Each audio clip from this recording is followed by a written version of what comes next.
A few weeks ago, Phil Gramm, the chief economics advisor to presidential candidate John McCain, created a major furor when he called Americans whiners. Well, ladies and gentlemen, calling Americans whiners is not a really good way to get votes for your candidate, and it's not a really good way to win friends and influence people. So, justifiably, Phil Gramm was, as they say, thrown under the bus and is no longer associated with the McCain campaign. But not covered quite so heavily in the media were some of the other things that Phil Gramm said during this interview. And some of those things that he said, one of the major things he said was, "You've heard of mental depression. This is a mental recession," he said. Mr. Gramm said the constant drubbing of the media on the economy's problems is one reason people have lost confidence.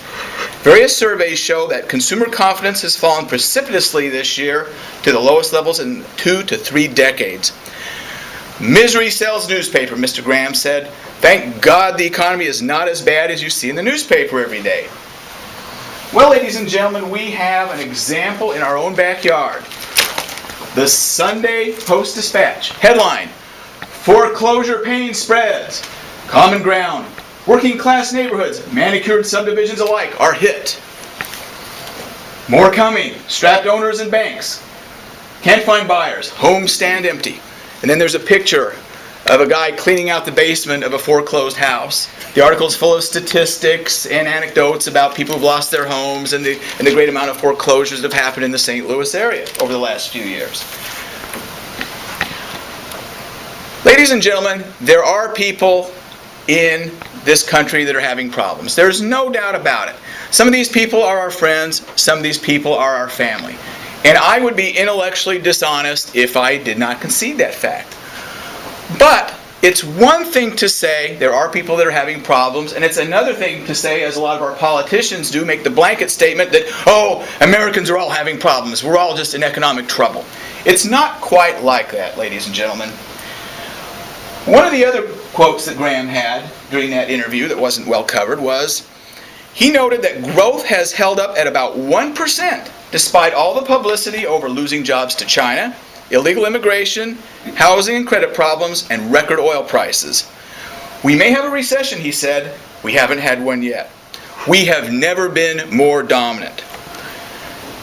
The definition of recession is 2 straight quarters of economic decline. And by that definition, we have not had a recession. In fact, according to the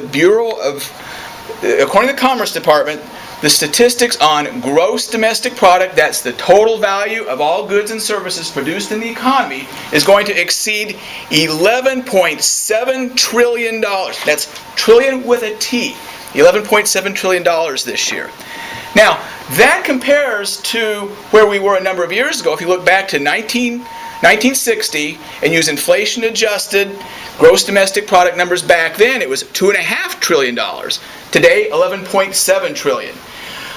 In that same period, population has gone from 180 million people to 304 million people. So in other words, our economy, our gross domestic product has more than quadrupled, while population has gone up by less than doubled. So we are definitely a more wealthy country than we were a number of years ago. And in addition, if you look at our economy compared to the economies of the rest of the world, if you take non-inflation adjusted gross domestic product, it amounts to $45,000 for every man, woman, and child in this country. That's $5,000 more than Germany. Over $10,000 more than Japan. And that big bugaboo China that we're all so scared of, it's 20 times as great as the gross domestic product per person in China. Those people in China their gross domestic product is about $2,500 per person right now compared to ours. So we are a far more stronger economy than those places, and a much bigger one and a much more powerful one.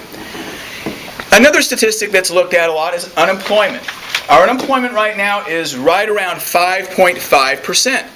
You go back to 1960, was 5.5% back then as well. And I keep using 1960 because that's kind of, to me, the beginning of the modern world. I was born in 1955, and I can kind of remember 1960, so I kind of like that date. But, as I said, unemployment back then was also 5.5%. In our own lifetimes, in 1982, in the fall of 1982, and in early 1983, unemployment was over 10%. In the Great Depression, unemployment was over 25%. In fact, for many years in the 1960s and 70s, economists said that the natural rate of unemployment in this country was right around 6%. Well, folks, the last time unemployment in this country was 6% was in October of 1983, almost 5 years ago. So we're actually in better shape than what they used to think was the natural level of unemployment. And finally, the third metric that I like to look at is home ownership. 68.1% of Americans own their own homes, and that statistic has held right around 70% for many, many years. And again, going back to my favorite year of 1960, you look at the homes that people lived in back in 1960 compared to the homes that people live in today, and it's qualitatively so much nicer now. Back then, central air conditioning was a luxury, was not that common. Today, it's a necessity. Everybody has it. Ladies and gentlemen, as I said, I would be blind if I didn't notice there were problems in the economy. We've got problems with the banks. We've got some problems in the auto industry. We have high gasoline prices. All of these things are out there. No doubt about it. But the economy has weathered storms like this before. We've been through a high inflation period in the 70s, recession in 1982, the collapse of the savings and loan industry in the late 80s. We survived those things. We will survive today's trials as well. There's an old saying, the glass is either half full or half empty. With the size of the economy that this country has, I believe the glass is definitely half full. When Phil Gramm said, "We have never been more dominant," Phil Gramm was right. Mr. Toastmaster.